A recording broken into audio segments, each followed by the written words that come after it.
ప్రియమైన మా పరలోకపు తండ్రి, పరిశుద్ధమైన దేవా, నీకు వందనాలు.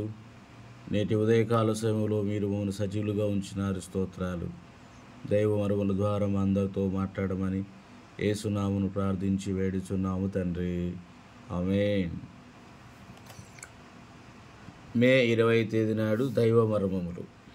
నీ దేవుడైన యెహోవా, నీవు నీ దేవుడైన యెహోవా మాట వినుడల ఈ దీవెనలన్నీయు నీ మీదికి వచ్చి నీకు ప్రాప్తించును.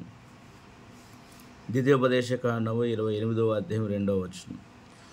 ఇశ్రాయేలు ప్రజలు ఐగుప్తును విడిచి కానానుకు వెళ్ళుటకు బయలుదేరినప్పుడు ద్వితీయోపదేశకాండం 7వ అధ్యాయం 1వ వచనములో దేవుడు 7 శత్రు జనాంగములు ఆ దేశమందు నివసించుచుండురని మోషే ద్వారా వారికి తెలియజేసెను.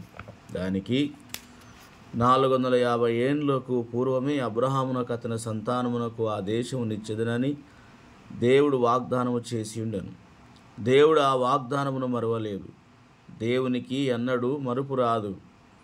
ఆయన తాను చెప్పినదంతటిని జ్ఞాపకం ఉంచుకొని దాన్ని నెరవేర్చును. తాను చేసిన వాగ్దానమును నెరవేర్చును.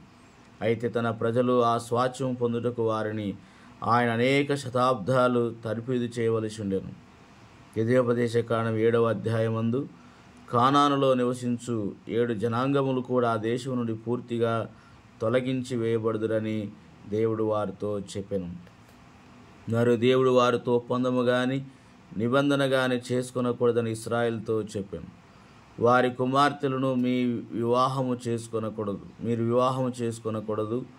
మీ కుమార్తెను వారికి పెళ్లి చేయకూడదు. వారికి విగ్రహములను దేవతాస్తమును పడగొట్టవలను. దేవుడు ఇంత తేటగా వారితో చెప్పినను వారు ఆయనకు సంపూర్తిగా విధేయులు కాలేదు.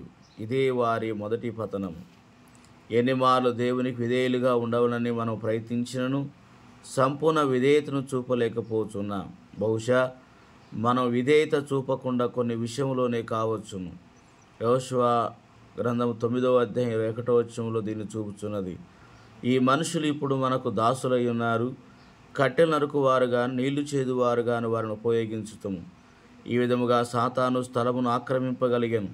అటు తరువాత వివాహ విషయంలో పొరపాట్లు వచ్చెను. అటు పిమ్మట దేవుని ప్రజలు విగ్రహ పూజ సహితం ప్రారంభించింది. కానానుకు వచ్చింది కానీ ఆ దేశమును అనుభవింపజాలక లేకపోయిరి.